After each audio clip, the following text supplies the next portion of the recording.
This is Andrew Golota, just 1 year before he faces off against Riddick Bowe. Now, I think we've seen this before.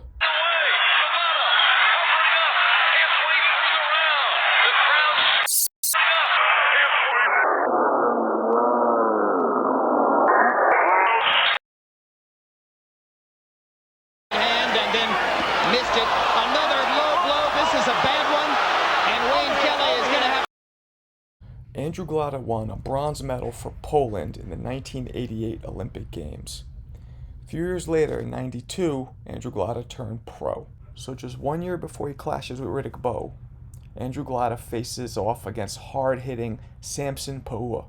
Now, Samson Poua was 15 wins, 1 loss, but all 15 wins were by knockout. So the fight starts off with Golota pretty much taking control.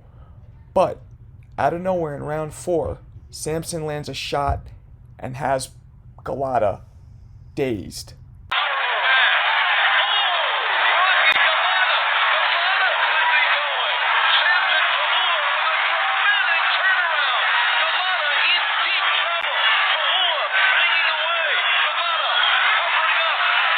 Now, possibly about to taste defeat for the first time, Golota does something that we've seen very few times in the whole sport of boxing.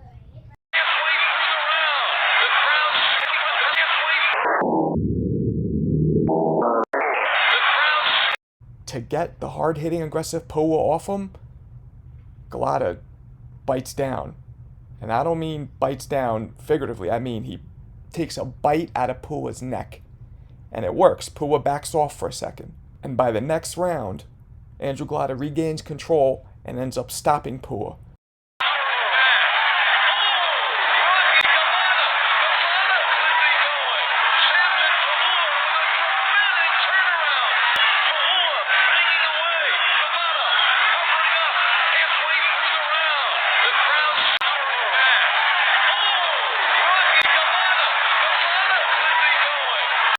In his very last fight, right before facing off against Riddick Bowe, Andrew Golota goes head-to-head against hard-hitting knockout artist Donnell Nicholson.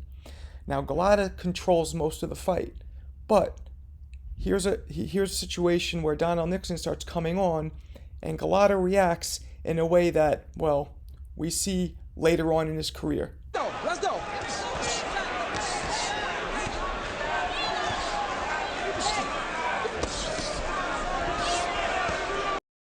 Golota starts feeling threatened once again and not feeling in control of the fight, so he decides to throw a couple low blows to slow Donnell down.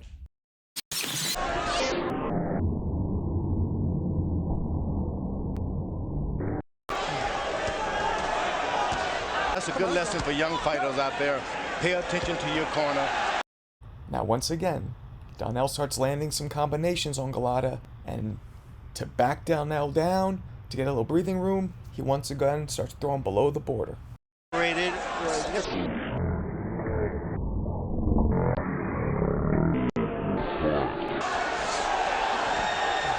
got a feeling Nicholson's chin is pretty stout. Now, eventually, Andrew gets control of the fight and ends up stopping Donnell, which, by the way, very few people have done, so it was impressive in its own right, just overshadowed by some of the dirty tactics. Sound familiar? Do permanent damage. Some of these only young fighter and destroy his career. Okay, come on. This one has been stopped. Brownsville, Brooklyn's own Riddick Bowe ended up winning silver medal in those same 1988 Olympics where Andrew Golota won his bronze medal. Now, in the famous final match of the Olympics for the gold, Riddick Bowe took on England's own and future Hall of Fame all-time great heavyweight Lennox Lewis. And they were screaming at him in the corner, and Lewis has come out inspired. And that's a point off. The next one. The fight is over.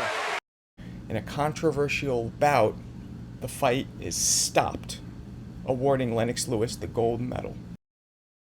In 1995, just 2 fights before squaring off against Golota, Riddick Bowe faces then undefeated hard-hitting Cuban Jose Luis Gonzalez. Everyone remembers him because he had that lion's mane in the back with the top shaved. Jose Luis Gonzalez was 23-0, and 21 of those victories were by knockout, and this was definitely one of the first threats and tests to Riddick Bowe. Now, notably, in the press conference for this fight against Gonzalez, Riddick Bowe and Gonzalez start engaging in some antics that we've seen before in Riddick Bowe's career.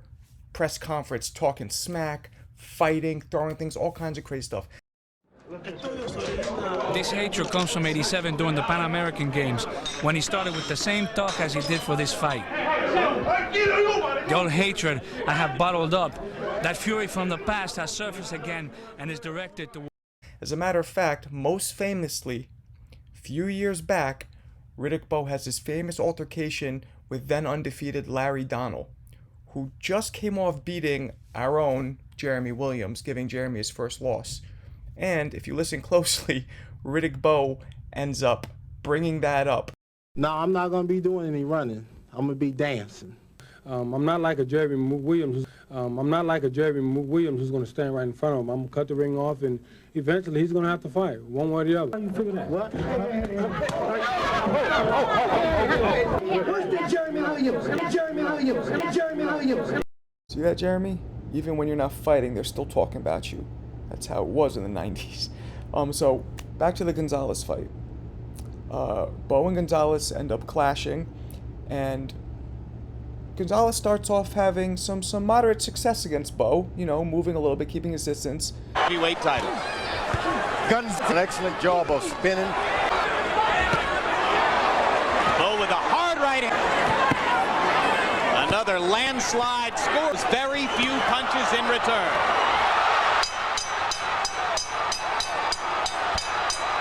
Advantage. Ooh, another right hand. There it goes. That should do it. Now here, ironically enough, after Riddick Bowe throws a few punches at Gonzalez after the bell, fouling him, Gonzalez's corner man jumps over the rope and starts to go after Bowe, but is restrained. Now, that sounds familiar, doesn't it?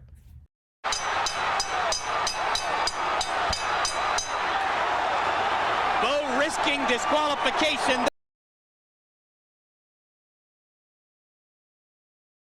You're going to have to keep the rules in this business.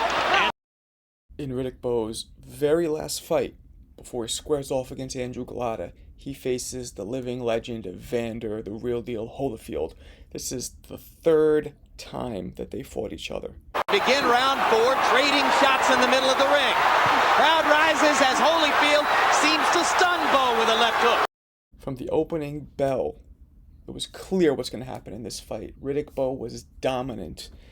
Evander made a couple big mistakes. One of them was sitting in the pocket and trying to go toe-to-toe with Bowe. No rhyming intended. And ever since, I thought he really hurt Evander with a right hand in the 4th round. It's not looking good. Talk about the healing he received. Now, in another ironic twist of fate, watch Bowe here throw a couple shots that go a little south of the border on Holyfield. If I'm the Holyfield's corner, I'll throw in the towel.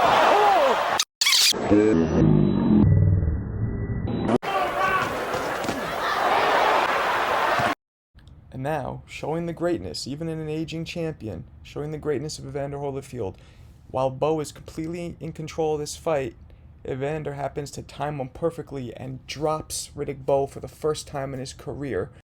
Down goes Bowe! Both men finding some of the snap in their punches in this last minute of round 7.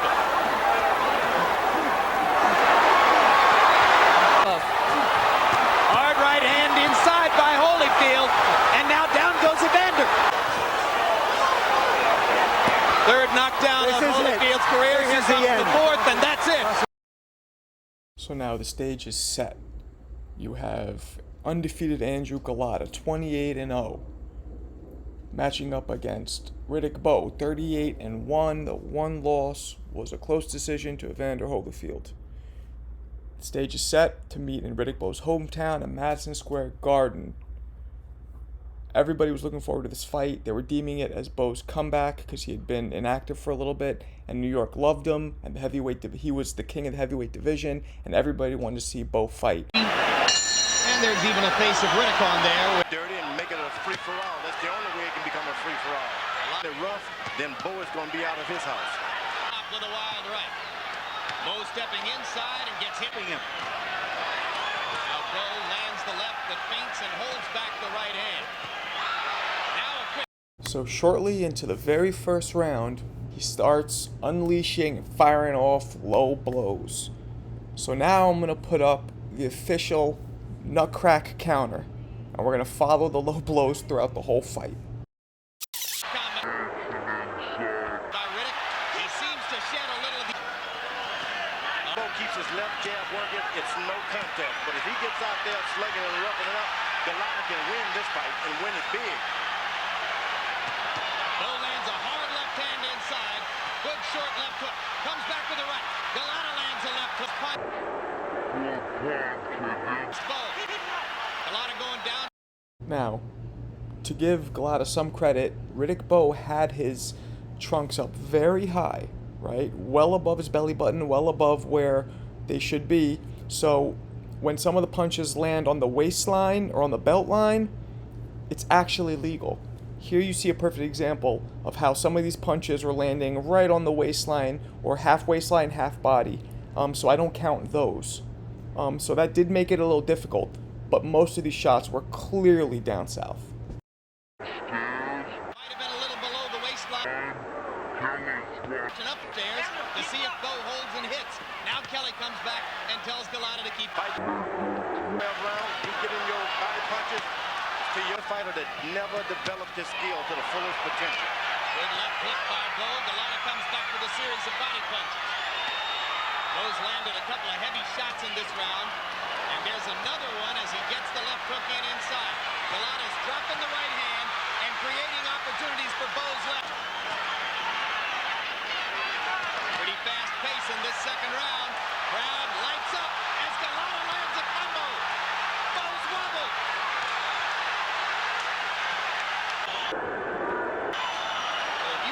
Now, if you're keeping an eye on our nutcrack counter, you'll see that at this point, Golota has already landed 8 low blows, and most of which were not caught by the referee, and they're definitely starting to take their toll.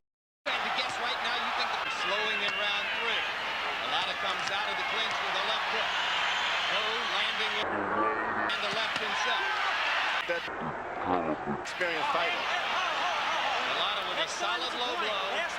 Golota looks very calm in there as round 3 comes to a close. Certainly not overwhelmed by the occasion, at least not so far. So now if you'll notice, this is something that starts happening throughout the fight. Golota starts landing lots of left hooks, but he's landing the right hand first and then the left hook after. So he consistently starts landing this right-left hook combination. Bowe slapping and trying to land a right. Golota blocked that one and rinsed Bowe's head around with a... So you no longer think that he has to jab with him. Well, he's already deserted that tactic now. He's going 11th and 12th rounds that the Bowe camp insisted on. matter of fact, he's trying to take the initiative from time to time. There's a right and a left inside by Golota. Bowe landed some heavy punches earlier in the round. Now it's Golota. Now there's a couple reasons why Golota's successfully landing that left hook repeatedly, right? One of the main reasons is Golota keeps circling to his left, where he goes right to where there's an opening that Bowe is giving him all fight long. And here we see him circling to his left.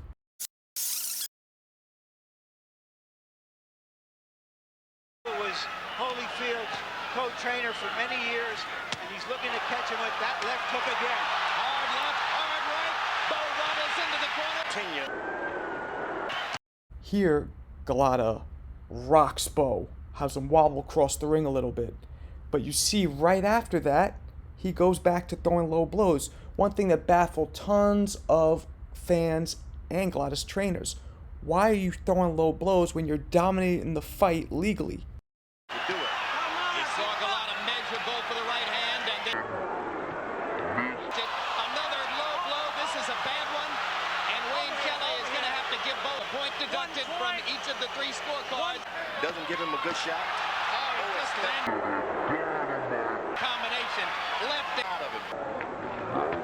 Put an uppercut. Saw Bowe make a half-hearted effort to the right uppercut. Golota rocks him back with a right hand. Bowe steps up. Here you see Golota continuing to just pick Riddick Bowe apart, finding all kinds of holes in his defense. But one thing people don't talk enough about, following this hard shot that Golota lands, look at the amazing defense and head movement that Golota portrayed pretty much throughout the whole fight, being able to elude Bowe's big bombs. Up against the ropes, Golota rocks him again with the right hand, and a left. And another left up top, and the crowd is oohing and eyeing at the work that's being done on Riddick Bowe. 2 months ago, Lennox Lewis came in here with a big showcase against Ray Mercer and barely escaped. Bowe's in pretty much the same position that Lewis found himself in through most of that fight. Yet again, here you see Golota circling left and landing throughout. Has to go back to basics, and right now he is. They get in close, and Bowe not able to launch. This Golota is no stiff in there. He's an athlete. Take one step out. Now here we're going to go into why Golota's right hook, then left hook combo is working all night, and the opening that it's actually creating, and why he's circling left. So whenever anything is thrown at Bowe, you see here that he takes his right hand and he blocks this way. But that leaves all of this wide open, which is on the left side, and left hooks come across. So Golota will feint or throw a punch and know that Bowe's going to do this, and then he'll come across, boom, and hit him right here. The way he should take his feet along with him. Otherwise, his body is right there for this Golota to hit him.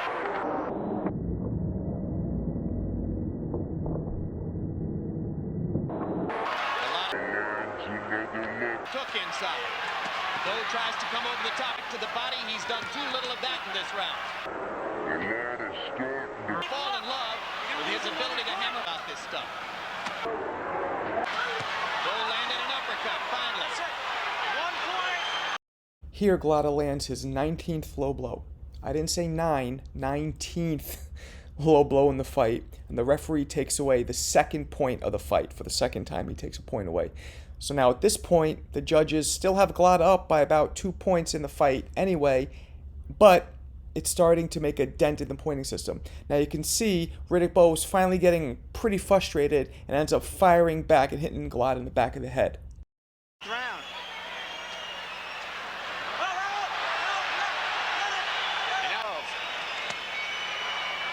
Active in the division. Giles just hammering. There was another low blow.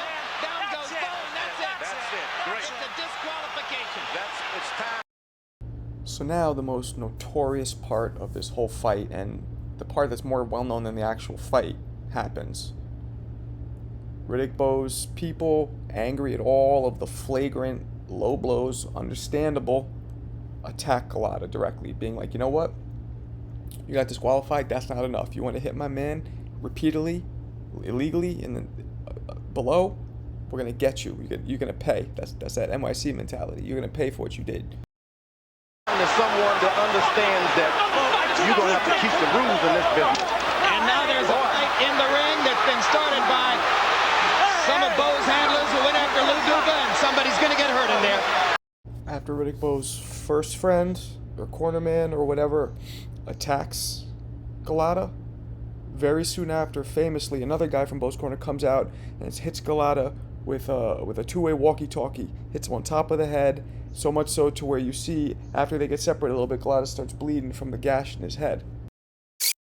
Rules in this business. And now there's a fight in the ring. Some of Bowe's handlers who went after Lou Duva, and somebody's going to get hurt in there. Somebody's going to get hurt.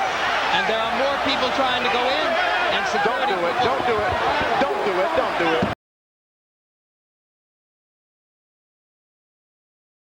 Here, in a real famous part, you hear George Foreman as they're trying to come in the ring, and actually some of them are trying to attack Jim Lampley and Larry Merchant.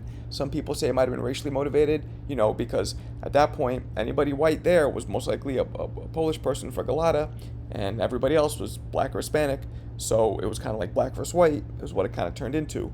And so they were trying to maybe go at Jim Lampley and Larry Merchant because they were white, maybe, and people just lost their minds. They took it as a reason to let all the steam out and just release all that negative energy at something. Everybody was doing it, that kind of thing is contagious. Negative energy and chaos is contagious. So here famously, George Foreman stands up and physically barricades himself in front of Lampley and Merchant and says, "Don't do it, son, don't do it." And that "don't do it" was a mix of speaking sense to him and also like, don't do it because one of the hardest punches in history is still here. And at the time, George was still in his 40s or early 50s, so he was young enough to do some damage. They'll stop it. Don't get back. Go back where you'll see the tongue. Get on back. My microphone got knocked off my head. Don't do it, son. Don't do There's that. danger all over the place here. This is a very desperate situation. Lou Doof is in trouble. Lou Doof is in trouble on the ring back. Doof is down and hurt. They're lifting Doof out of the ring. They're going to cool it out. Dino Duva trying to help his dad out. This is just an awful looking situation in there. Don't do it. Don't do it. Wait a minute. It'll be okay. George Foreman trying to be the peacemaker. What are you doing? What are you doing, guy? What are you going to accomplish in there? Look. Now the fight has spread off the ring mat. George Foreman doing his best to stop it. Two more guys going into the ring. That last dude that they show subdued by security always stands out to me. The amount of anger in his face.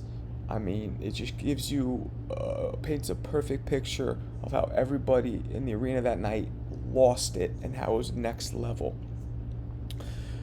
The fights kept going for a few extra, minutes, breaking out in random spots in the stadium, people fighting by the ring, people fighting in the stands, until finally it cooled off. The sad thing about this fight was we took two black guys in the sport, two lost talents. First off, Riddick Bowe, after this fight, was never the same. As a matter of fact, after Riddick Bowe's second fight with Golota, it's one of the saddest things in boxing that's ever happened that I've seen. He literally suffered brain damage in his second fight with Golota. And after that second fight, you literally hear his speech start slurring and change in the course of one fight. And I had to fight back tears because he was so happy, and it made me happy that he had sat and worked so hard to get it. I thought I can get Golota. I mean, you gotta look at it like this in this aspect. Golota's somewhat, fresh. He hasn't. Very few times in history that you can narrow it down to one specific fighter doing that permanent, everlasting damage and know exactly when and where it happened. And this was one of those cases. And as for Andrew Golota, another sad waste of talent. Andrew ended up fouling, quitting. Other fighters never saw his highest potential, suffered from mental issues that back then weren't really talked about or recognized, but anybody who looks at him now clearly sees that he had some mental problems. Riddick Bowe, Andrew Golota, two of probably the most talented and best heavyweights of the mid-90s, never got to see their potential because they fought each other. And maybe if that crash course against each other wouldn't have happened, who knows? Maybe each of them would have turned out to be in the Hall of Fame as an all-time great heavyweight.